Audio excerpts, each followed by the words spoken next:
a very wordy Venn diagram question. How are we going to tackle it, and how long is it going to take us? Well, odd thing I like to do is I always like to mentally switch out the name of the person for someone I know, usually myself or just someone, because it just stops me from thinking about one extra thing. So we have someone taking a medal from her collection. Given that the medal is gold, the probability the medal is English, 2/11. How do we deal with that? Firstly, I'm going to rewrite this in a mathematical way. So the probability that it's English, given that it's gold, is equal to 2/11. So what are we going to be looking at here? So the probability that it's English, given that it's gold, that means if it's given that it's gold, we're looking at this. So the total, well, the formula for this actually would be the probability of English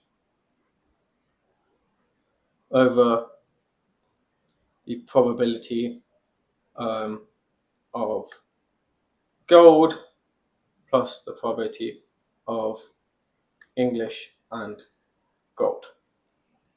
So the probability of English, sorry, we should change that for English and gold because we just want the intersection. So the probability that it's English and gold is x, and the probability of the total is going to be 5x minus 3 plus x, which is 6x minus 3. And we can equate that to 2/11.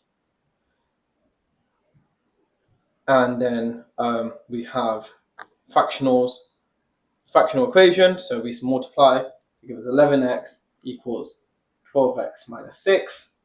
Therefore, x is equal to 6. Cool. Now that we know that x is equal to 6, I'm going to go in and change all of these figures. So 6 lots of 42. Sorry, 6 lots of 7 is 42. 42 minus 11 is 31.